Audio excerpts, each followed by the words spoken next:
Buenos días. Entonces, continuamos con la clase.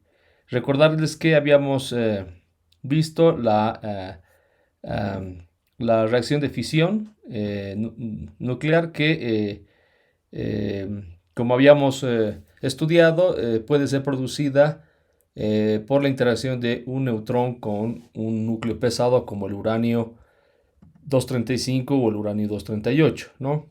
Básicamente una reacción que pueda darse en este tipo de reacción nuclear puede estar representada por esta fórmula de acá, ¿no? Permítame de poner el puntero. Por esta fórmula de acá, ¿no? Que nos indica que la interacción es entre un neutrón, recuerden que una partícula carente de carga que al interactuar con un núcleo pesado, esta naturalmente no interactúa electromagnéticamente, es decir, no siente la presencia del campo de Coulomb intenso que eh, tiene este núcleo pesado. Por ende, esta partícula puede llegar a directamente interactuar con los nucleones del núcleo de pesado de uranio 235, por ejemplo. De esta manera, teniendo, ¿no? Como habíamos visto, teniendo en función de la energía del neutrón, incluso para energías muy bajas o habíamos dicho que estas energías pueden ser también asociadas a los neutrones que son térmicos. En este caso podríamos incluso en esta escala de energías tener el neutrón interactuando con el núcleo pesado y producir lo que también habíamos estudiado, ¿no? En la lección anterior, que son o las resonancias que se pueden generar por dicha interacción, ¿no? Teniendo en cuenta que estas resonancias representarían, por ejemplo, el estado excitado del núcleo compuesto, ¿no? En el contexto, como habíamos estudiado, que parte del contexto que había inicialmente propuesto Bohr, ¿no? Estas resonancias que caracterizan el estado excitado del núcleo compuesto pueden naturalmente emitir también radiación electromagnética, como habíamos visto, ¿no? En este caso en particular. Y esta radiación electromagnética es proveniente justamente del núcleo en forma de rayos gamma, ¿no?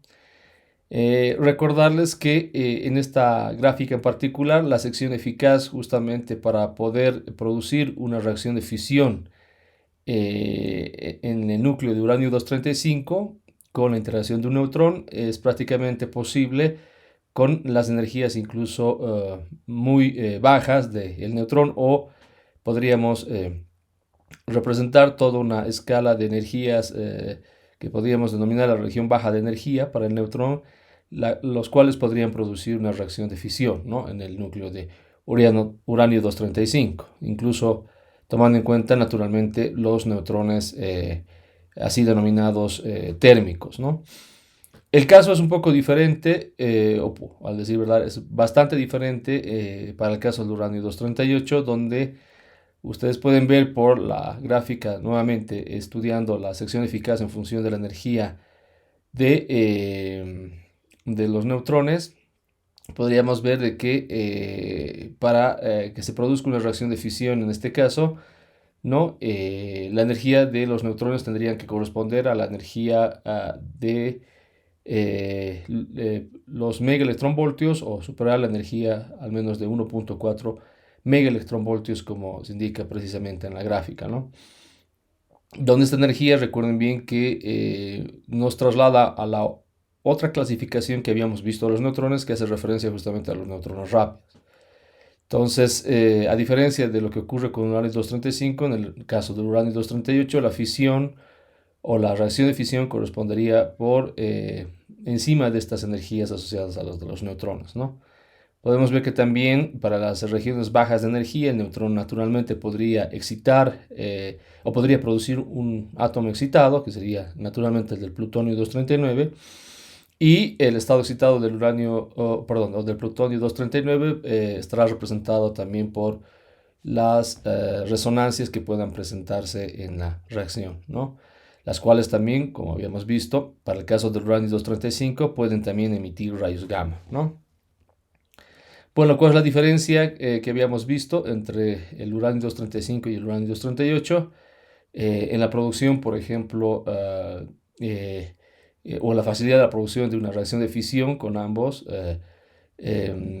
específicamente estará relacionado con, naturalmente, la abundancia que se puede encontrar de estos en la naturaleza.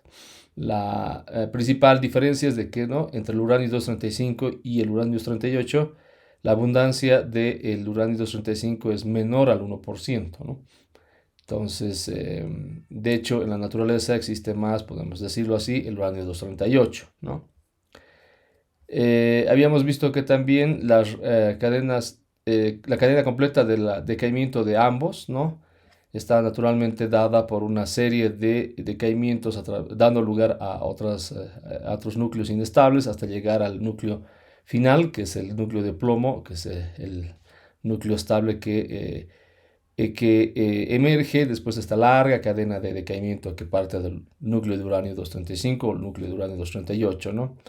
Habíamos visto que el tiempo de vida media asociado justamente al decaimiento de ambos es un tiempo muy grande. Esto también lo habíamos visto justamente cuando habíamos estudiado el decaimiento alfa, ¿no? Son tiempos característicos que pueden ser asociados a estos núcleos muy grandes, dando lugar justamente a el decaimiento de los mismos a través de la emisión de una partícula alfa, ¿no? Como es el caso de ambos.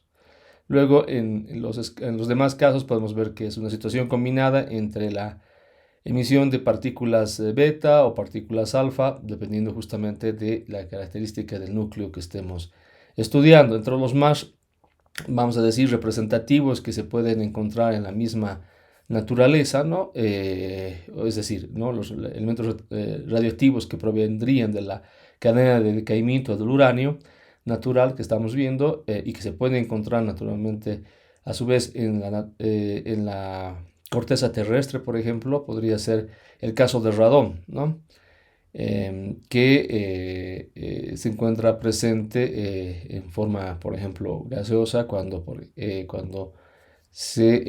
ejemplo, se construyen minas o se hacen huecos, ¿no?, en la corteza terrestre, y justamente digamos, la experiencia que se tiene con la presencia de radón naturalmente en la corteza terrestre es justamente asociada a este tipo de actividades, por ejemplo, que fundamentalmente nos podrían trasladar al escenario de la minería, ¿no?, entre otras, naturalmente. Bien, entonces ahora veremos qué es lo que ocurre cuando uno induce una reacción nuclear y lo lleva tal vez con un cierto propósito a que esto ocurra, ¿no? Habíamos mencionado que, y esto lo veremos de una forma más extensa de repente más adelante, habíamos mencionado de que si nos basamos en la reacción que involucra la interacción de un neutrón con un núcleo de uranio, en realidad esto nos lleva a lo que se denomina como una reacción inducida, ¿no? Porque estamos prácticamente bombardeando de neutrones los núcleos de uranio y provocando una reacción de fisión, ¿no?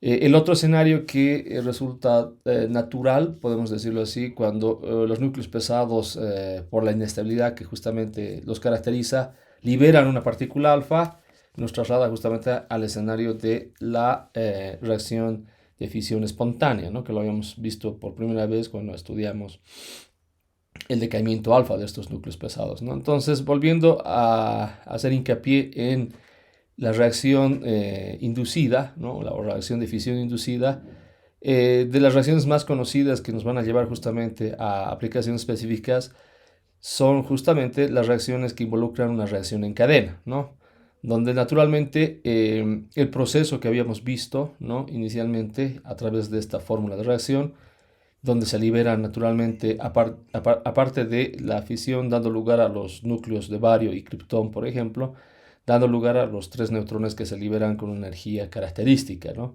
Entonces, imagínense, si uno pudiera esto esta reacción, repetirla varias veces, ¿no? Y de hecho es lo que ocurre en la vida real, digámoslo así, en una reacción real. Esto ocurre centenares de miles de veces, por decirlo así.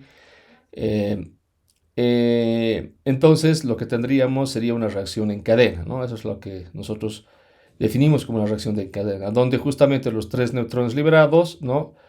Teniendo justamente una energía característica que normalmente son la de los neutrones, por ejemplo, rápidos. Estamos hablando entonces de una energía de aproximadamente del orden del electronvolt, o perdón, del mega electronvolt, que naturalmente hará de que estos neutrones interactúen con otros núcleos, se dé una probabilidad de fragmentación o de fisión de estos mismos, a su vez se liberarán más neutrones rápidos, y estos darán lugar a otra reacción nuclear, ¿no? Entonces esta gráfica justamente que les estoy mostrando acá ilustra bastante bien la idea de lo que se quiere referir cuando uno habla de la reacción de fisión eh, sujeta, digamos, a una reacción en cadena, ¿no? A una reacción nuclear en cadena. Bien, habíamos mencionado que justamente en este tipo de reacciones, llevando por ejemplo a que éstas sean más eficientes, porque sabemos bien que con el núcleo de uranio 235, en realidad, teniendo en cuenta neutrones que pertenecen a la región de la energía de los neutrones térmicos, es decir, de unos cientos de kiloelectronvoltios o menos, esta energía es suficiente para poder fisionar este tipo de núcleos, ¿no? Pero también tenemos o sabemos de que los núcleos de uranio 235 son escasos o son rarísimos, ¿no? De encontrarlos en la naturaleza. Lo que sí podemos encontrar más comúnmente en la naturaleza son los núcleos de uranio 238. Entonces, justamente esta fórmula que está escrita acá, que hace referencia justamente a una suerte de sección eficaz total promedio, ¿no? Que toma en cuenta justamente las secciones eficaces asociadas al del uranio 235 y la sección eficaz asociada al del uranio 238, pone, digamos, o nos permite calcular una sección eficaz total que toma en cuenta la probabilidad de que se fisionen estos dos núcleos, tomando en cuenta lo que ya habíamos mencionado y lo que sabemos que el núcleo de uranio 235 es el más fácil de fraccionarlo, de fisionarlo, ¿no? De hecho, pertenece a una clasificación que habíamos mencionado que corresponde a los núcleos fisibles, ¿no? Esa es la clasificación técnica que se encuentra, por ejemplo, en la literatura. Aquí kappa es la concentración justamente del tipo de núcleo de uranio 235 238 que podemos encontrar, ¿no? Y, por ejemplo, el libre camino medio de un neutrón que pueda interactuar en este escenario, no combinado, es decir, que puede interactuar con un núcleo de uranio 235 o con un núcleo de uranio 238, puede estar representado naturalmente en términos de la sección eficaz total, que ustedes pueden ver acá, ¿no? Es decir, el que hay libre camino medio asociado a también la densidad, por ejemplo, nuclear, ¿no? Es decir, la densidad nuclear que estará referida nuevamente, ¿no? A una combinación de los dos núcleos. Por ejemplo, tomando en cuenta un valor para la densidad nuclear que estará dependiendo o estará en términos del número de nucleones presente en cada uno de estos, o en la combinación, mejor dicho, de estos dos núcleos, y tomando este valor de referencia, ¿no? Como ustedes pueden ver, y por ejemplo, metro cúbico del metal que pueda contener ambas especies, vamos, digámoslo así, de los núcleos. Y finalmente, tomando en cuenta, por ejemplo, que tau pueda representar un tiempo de vida mucho más corto, ¿no? Ese es un tipo de vida que estará representada a la interacción entre el neutrón entre el neutrón y los nucleones, o la densidad nuclear referida justamente a ambos núcleos, ¿no? Es el tiempo que duraría, digamos, la interacción. Entonces, en estos términos podemos calcular justamente el libre camino medio que podemos asociar al del neutrón interactuando con con estos dos núcleos, ¿no? ¿Esto para qué? Lo vamos a ver en un momento. Em, eh, la reacción nuclear controlada que ocurre justamente en un reactor nuclear está basada justamente en la idea que habíamos ilustrado, ¿no? De una reacción de fisión en cadena que naturalmente si uno podría controlar, como vamos a ver en un momento, el número justamente de reacciones que se producen, es decir, de reacciones de fisión que se producen por la interacción de los neutrones rápidos con los núcleos, ¿no? En teoría, podríamos controlar justamente esta reacción de manera que sea sostenible, digamos, en el tiempo, ¿no? Y no nos lleve, digamos, a un escenario donde no podamos sostener la reacción y esto derive, por ejemplo, en lo que comúnmente resulta de una reacción de fisión no controlada que, por ejemplo, deriva en una explosión no abrupta del material conteniendo justamente el combustible nuclear referido al del uranio,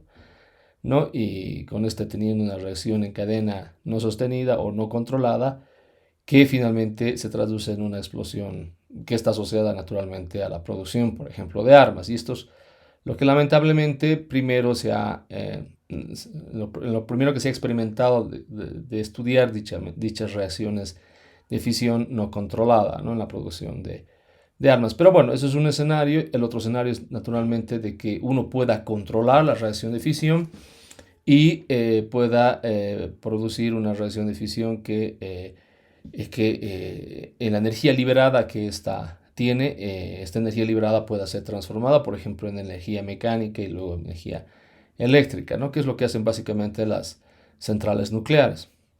Bueno, más detalles les daré más adelante sobre cómo se produce energía, ¿no? A partir de estas reacciones de fisión.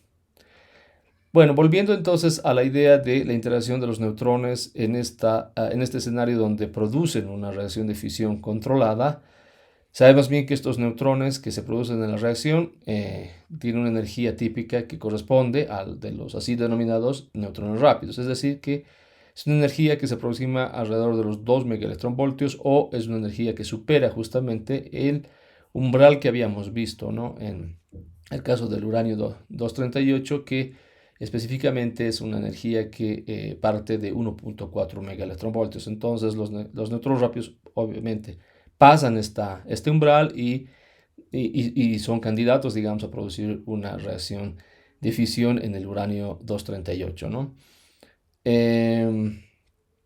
También se producen o podrían naturalmente los neutrones perder energía y convertirse en neutrones así denominados lentos o térmicos, ¿no? Con una energía mucho menor que también tendrían la probabilidad de provocar una reacción de fisión con el uranio de 235, ¿no? Si se encontrase naturalmente en su camino, ¿no? Entonces, ¿cómo podemos calcular naturalmente si vale el término, la población de los neutrones que se producen en la reacción de fisión en el escenario de la reacción en cadena? Podemos ver que esta podría estar sujeta o representada a esta expresión y como ustedes pueden ver, el crecimiento de los neutrones es exponencial, tomando en cuenta una población naturalmente inicial, aquí representada por n sub 0, y Q como la probabilidad de que provoque estos neutrones producidos en la reacción, una otra reacción nuclear, ¿no? Aquí B y B sub D son las velocidades asociadas a los neutrones rápidos y lentos que tenemos que tomar en cuenta, digamos, en la población de neutrones que se generan en la reacción de fisión, debido a que, como sabemos, de la reacción emergen neutrones rápidos, ¿no? Pero como estos van perdiendo energía en el medio, también podríamos o existe una probabilidad de que los neutrones lentos puedan ser partícipes de la reacción de fisión si encontrasen, por ejemplo, el núcleo de uranio 235 en la composición, ¿no? Entonces, este número exponencial de los neutrones o de la población de los neutrones que uno podría asociar a la reacción de fisión en cadena, si se pudiese, como decía hace un momento, ¿no? Si se pudiese naturalmente controlar este crecimiento poblacional de los neutrones, ¿no? De alguna manera, entonces podríamos hablar de una reacción de fisión en cadena controlada, que nos permitiría justamente, como decía más antes, aprovechar la energía liberada de la reacción, ¿no? Y transformarla en otra que convenga. Y bueno, por otro lado, si no se quisiera, digamos, controlar esta energía, entonces resulta eh, una explosión que deriva a otros fines, ¿no?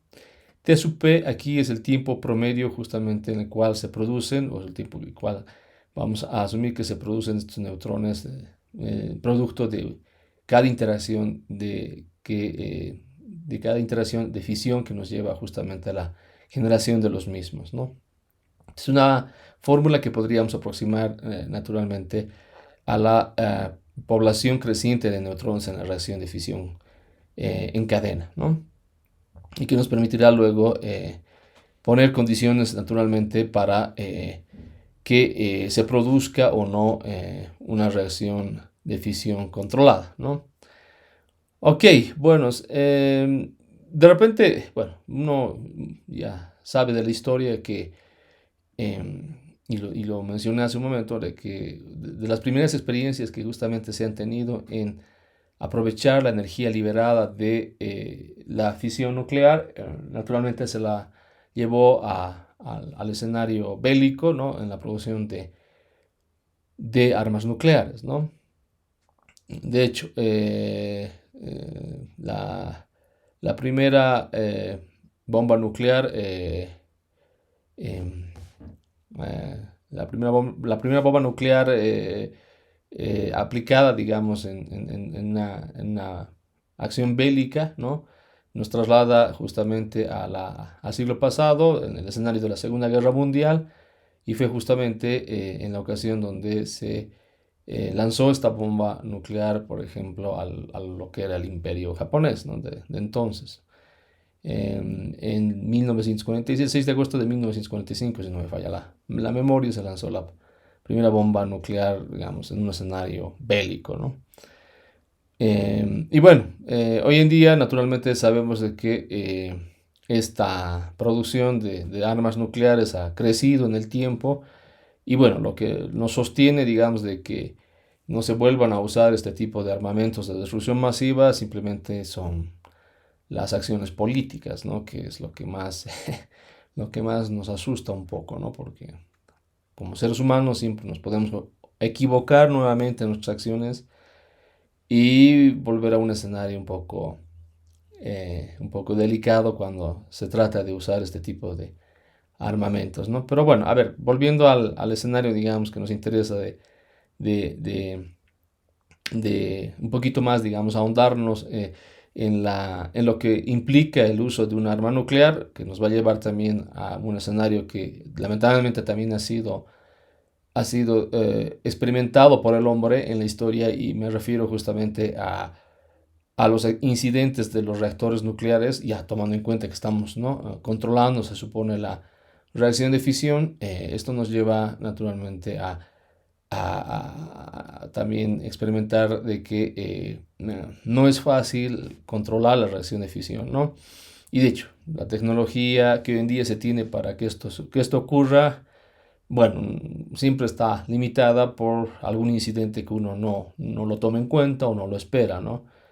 Y fundamentalmente hablo justamente de los desastres naturales que podrían también intervenir en la inestabilidad de un reactor nuclear que lleve a un desastre finalmente nuclear, como es el caso de Fukushima, ¿no? Que tenemos que es el caso más reciente producido por un tsunami justamente, ¿no? Que se ha producido por un terremoto y ha afectado a la isla de Japón, ¿no?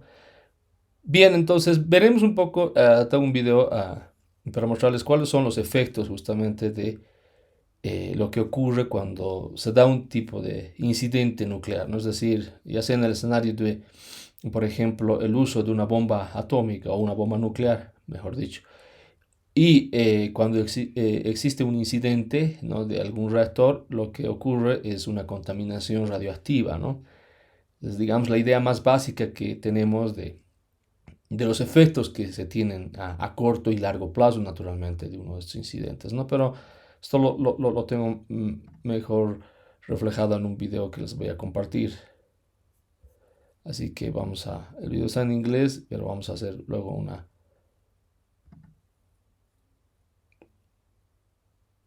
un análisis al final del mismo. A ver, Fallout. These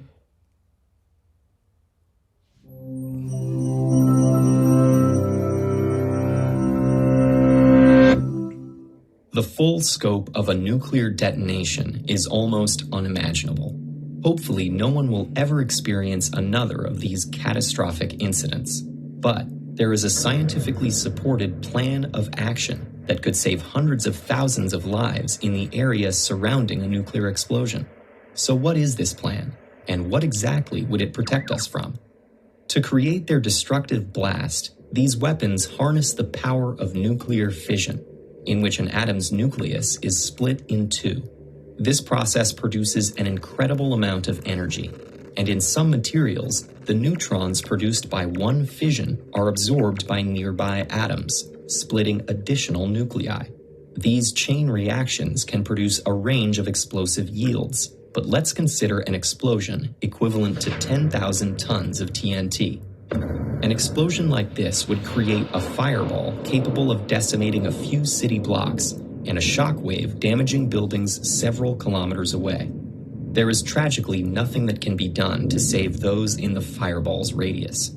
However, for those in the shockwave and beyond, our scientifically supported protocol could be life-saving. And though it may sound surprising, the best way to stay protected before, during, and after a nuclear detonation is getting inside.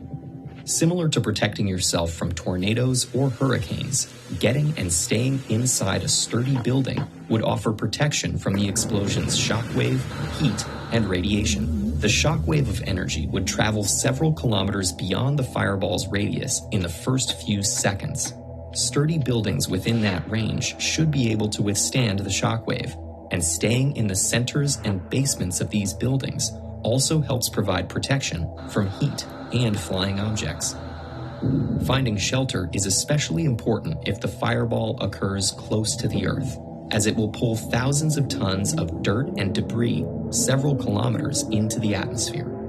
As the fireball cools, unstable atoms created by the nuclear fission mix with the debris to produce the most dangerous long-term effect of a nuclear detonation, radioactive particles called fallout. These sand-sized particles emit ionizing radiation, capable of separating electrons from molecules and atoms. Exposure to massive amounts of this radiation can result in cell damage, radiation burns, radiation sickness, cancer, and even death. Created several kilometers up, dangerous concentrations of this material would be driven by upper atmospheric winds, potentially leading to hazardous levels of fallout in areas up to tens of kilometers downwind. Thankfully, the same buildings that offer protection from the blast are even better at guarding against fallout. Radiation is reduced as it travels through space and mass. So while a broken window and sealed window both have the same minimal effect on radiation, thick layers of steel, concrete, and packed earth can offer serious protection. And since fallout gives off half of its energy in the first hour and 80% in the first day, staying inside for 24 hours could dramatically improve the odds of avoiding the most serious effects of radiation. Following the blast, there would be at least 15 minutes to find shelter before the fallout begins. Since the most hazardous fallout particles are the heaviest, they sink through the air and collect on streets and rooftops, making ideal shelters underground or in the middle of high-rise buildings. But if someone were to get caught in the fallout, there are still measures they could take. After finding a safe space, they should remove their shoes and outer layers, wash any exposed skin, and store the contaminated clothing far away. Once inside, plan on staying there for at least 24 hours. If the shelter is poor or someone inside needs urgent medical attention, try seeking outside help after an hour. But ideally, stay inside and stay tuned for more information from first responders. While electric power, cell service, and internet would be down, most radios would likely survive. So listen in for emergency responders to determine the safest course forward. Nuclear weapons are some of the most powerful tools of destruction on Earth, and it may seem naive to put faith in these straightforward protective measures. But studies and simulations have repeatedly shown the benefits of getting inside. So while we'll hopefully never need to, remember to get inside, and stay tuned. Learning how to effectively share your best. Bueno, entonces, continuando,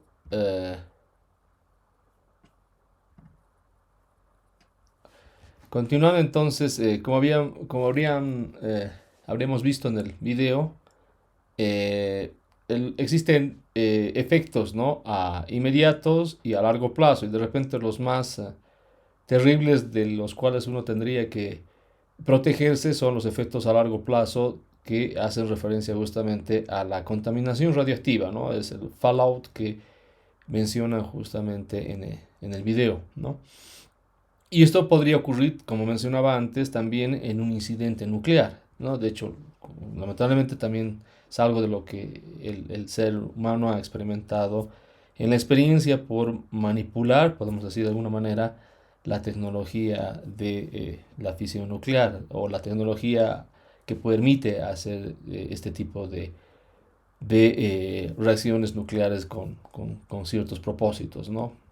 Benéficos o destructivos, lamentablemente. La forma de proteger de la radiación, también lo habíamos estudiado, ¿no? En la lección anterior, es justamente referida a estar aislados del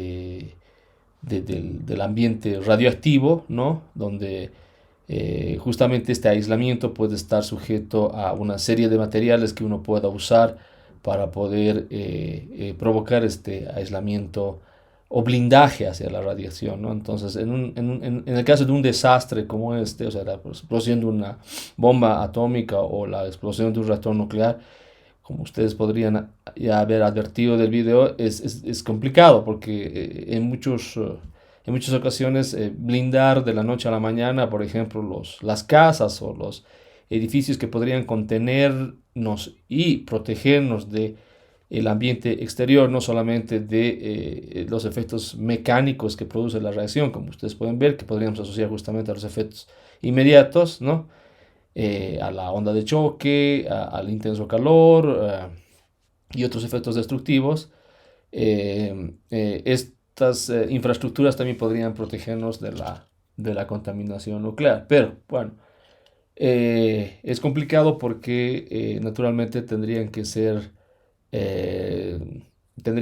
blindadas estas estructuras con materiales que puedan absorber la radiación, ¿no? Y como decía, esto no, en un desastre de tal magnitud no es fácil hacerlo, y justamente nos lleva a un escenario apocalíptico, si ustedes quieren, ¿no? Pero bueno, hay muchos países están preparados para en cierto modo, ¿no? Para un incidente como este, y así como es el caso, por ejemplo, de los refugios que se tienen, ¿no? En el subsuelo, un caso similar se podría naturalmente aplicar en la protección de un holocausto nuclear o de una explosión nuclear, ¿no? O de un incidente, si ustedes quieren, asociado a lo que podría ocurrir con un reactor que también podría producir una contaminación radioactiva a largo plazo, ¿no? Bueno, entonces, continuando con esto, podemos ver de que podemos asociar ciertos parámetros, ¿no? Digamos, a las condiciones críticas que eh, podrían llevarnos a un escenario donde no tengamos más, ¿no? El control de la reacción de fisión y ocurriría un incidente o una explosión, ¿no? Con lo que ya hemos visto, y el otro escenario que nos permitiría justamente aprovechar esta gran energía liberada en la fisión nuclear, ¿no? Entonces, podríamos ver que justamente del análisis del argumento de la exponencial que vimos, ¿no? Inicialmente, que está asociada al crecimiento poblacional de los neutrones participando en la reacción de fisión, podemos o podremos calcular justamente un caso extremo donde el parámetro Q justamente que garantiza la probabilidad o está relacionada con la probabilidad de que se dé una reacción nuclear, controlado o no, en términos del aporte que podríamos asociar en términos de las velocidades de los neutrones lentos y rápidos, ¿no? Podríamos calcular justamente esta condición que en teoría si podríamos manipular mecánicamente, ¿no? Esta probabilidad de que podamos asociar justamente a la velocidad de los neutrones que naturalmente nos llevarían a, a calcular la población de estos mismos, tomando en cuenta de que estos sean muy energéticos o poco energéticos, ¿no? Tomando en cuenta ambos escenarios. Es decir que, por ejemplo, en un reactor nuclear, este parámetro podría ser controlado por justamente introducir materiales que puedan hacer que pierdan rápidamente, por ejemplo, energía los neutrones rápidos que se producen de la reacción natural, ¿no? Que habíamos visto. Y justamente este control que podríamos tener sobre la pérdida de energía de estos neutrones a través nuevamente de este parámetro Q dentro del argumento de la exponencial que habíamos asociado al crecimiento poblacional de los neutrones en la vida real, si podemos decirlo así, se introducen justamente en los reactores materiales que puedan ayudarnos justamente con la pérdida de energía de los neutrones producidos en la reacción de fisión, ¿no? Y es por eso que, por ejemplo, se introducen en el reactor materiales como el cadmio, el boro, entre otros, ¿no?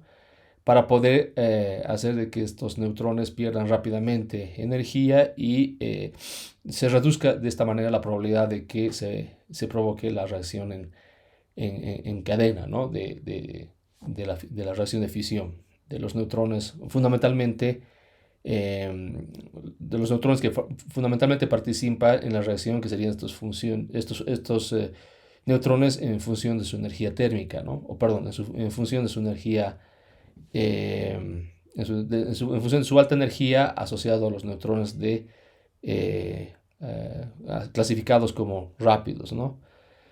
Entonces, con estos materiales y controlando a la vez este parámetro Q, podemos hacer que estos neutrones pierdan lo suficientemente energía para que estos lleguen justamente a tener energías del orden de las energías de los neutrones así denominados térmicos, ¿no? Que son energías que naturalmente, por las características que habíamos visto, o sea, si estos neutrones térmicos finalmente encontrasen un núcleo de uranio, la probabilidad de que lo fisionen, como habíamos visto, es muy baja, ¿no? Es casi nula, porque ya no tienen la energía umbral o crítica que permitiría de que fisionen un núcleo de uranio, ¿no?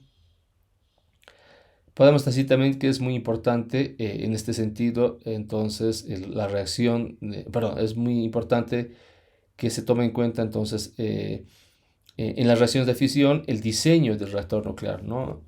De esto, por ejemplo, por lo que habíamos comentado hace un momento, la construcción en realidad del reactor no es nada trivial, ¿no? Porque necesitamos justamente que se controle la población de neutrones a través de lo que habíamos mencionado. Y el control que estamos, digamos que tal vez resumiendo en un solo parámetro, que es este parámetro Q asociado, ¿no?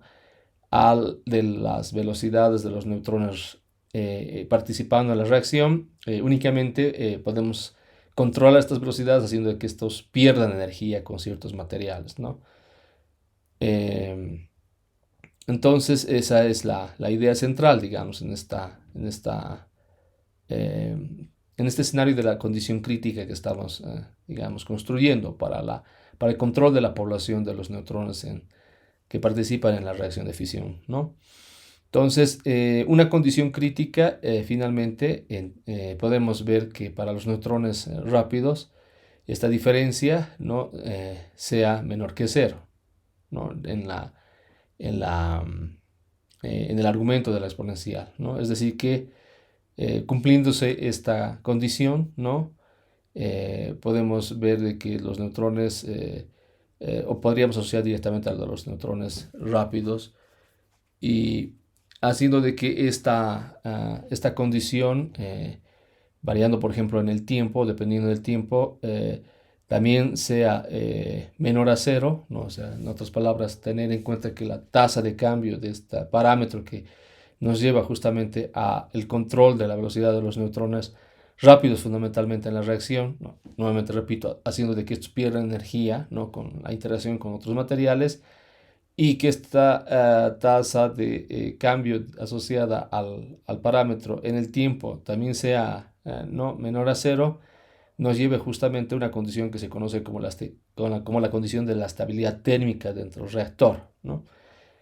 Que, bueno, repito nuevamente, esta condición deriva justamente de la idea de poder manipular, si vale el término, el número poblacional, ¿no? De los neutrones que participan en la reacción de fisión, como haciendo de que naturalmente los neutrones rápidos que se producen en la reacción, estos pierden energía por interacción con otros materiales, y de manera de que se reduzca de esta forma la probabilidad de que se produzcan más reacciones de fisión, en otras palabras también podemos decir de que se reduzca de alguna manera la reacción de fisión en cadena, ¿no? O le pongamos un límite, si ustedes quieren, con el número de poblaciones asociado a los neutrones rápidos, que serían los que producirían fundamentalmente la reacción de fisión, porque se encontrarían, ¿no? Con el núcleo de uranio 238. De modo que entonces el incremento, por ejemplo, en la temperatura pueda tener naturalmente estar asociada naturalmente al número de neutrones en nuestro escenario, ¿no? Nuevamente, donde el control de el número de los mismos nos llevará a esta situación crítica de control, si vale el término, de la reacción de fisión, ¿no? Dentro del reactor. Entonces, entre otros factores cruciales, por ejemplo, que podemos encontrar en esta situación de equilibrio en realidad que estamos asociando, ¿no? Serían fundamentalmente dos, ¿no? Por ejemplo, como estamos hablando de las velocidades asociadas a los de los neutrones, naturalmente un cambio en la distribución de las velocidades de los neutrones van a producir efectos térmicos en el modelo que estamos, digamos, usando para poder cuantificar, ¿no? esta condición asociada justamente a la población de los neutrones participantes de la reacción de fisión.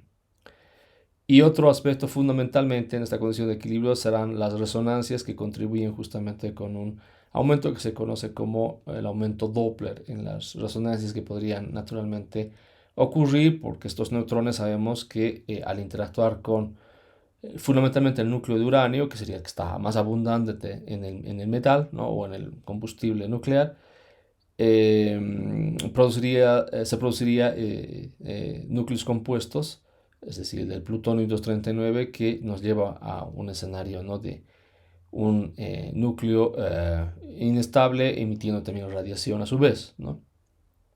A esto se refiere justamente con este efecto del aumento Doppler. Y esto obviamente es razonable de pensar de que se incrementará este fenómeno en función al número de neutrones que logren no provocar este núcleo, o que puedan generar este núcleo compuesto en la reacción de fisión, ¿no? Antes de que naturalmente se fragmente el núcleo, que es lo que se quiere evitar, ¿no?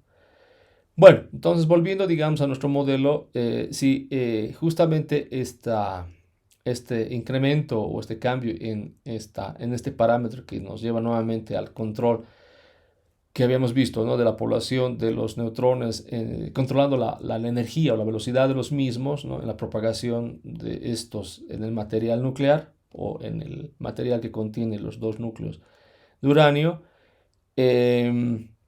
Entonces, si esto hacemos de que naturalmente dentro de dentro de nuestro modelo sea menor que cero, entonces podemos decir de que tenemos una condición de estabilidad térmica o una condición de la reacción de fisión en sí, ¿no? Nuevamente controlando la población de los neutrones rápidos participantes de la reacción de fisión.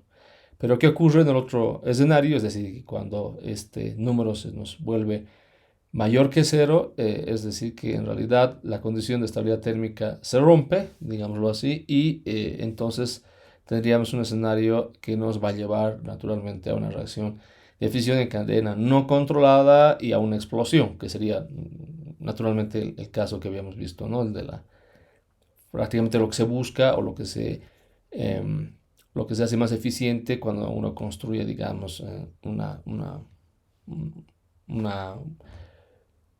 una bomba nuclear, por ejemplo, ¿no? Entonces, en un reactor nuclear lo que se busca es lo contrario, ¿no? Controlar justamente esta reacción y más bien la energía liberada de la misma, transformarla en energía mecánica y luego eléctrica, por ejemplo, ¿no? En algunas centrales nucleares. Entonces, dentro del contexto de los reactores nucleares, que naturalmente están sostenidos por esta delicada condición que estamos viendo, naturalmente, les había dicho de que también se ha experimentado de desastres, ¿no? Asociados a los reactores nucleares, donde podemos entender de que ha sido difícil, digamos, sostener esta condición y, bueno, lo que lleva justamente a una reacción de fisión en cadena no controlada y probablemente a un incidente mayor, ¿no? Entonces, de los mayores desastres que hemos conocido, digamos, como seres humanos, aprovechando la energía o este tipo de tecnología asociada a la fisión nuclear, es el desastre justamente de Chernobyl, que tomó lugar justamente hoy día, un día como hoy, el 26 de abril de 1986, tuvimos el incidente de Chernobyl, ¿no?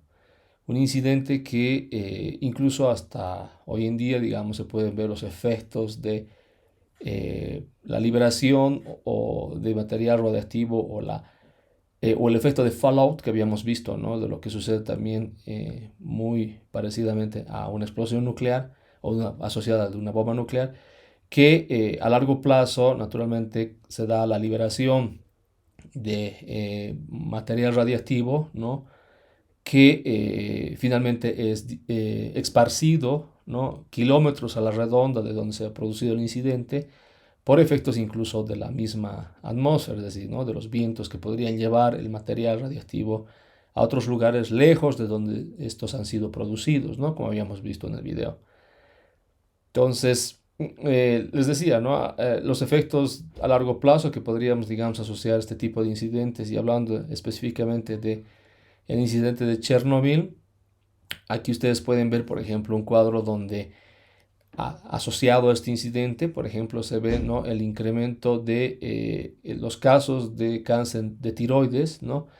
En una población relativamente lejana, digamos, a donde se produjo el incidente, ¿no?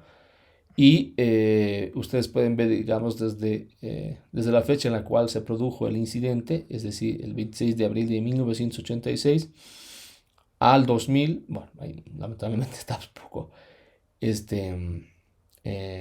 ya también desactualizados en esta información, pero ustedes pueden ver claramente que en el periodo de 1986 hasta el 2000 el incremento de casos ha ido subiendo significativamente, ¿no? Y relacionado esto, por ejemplo, con el incidente de Chernobyl.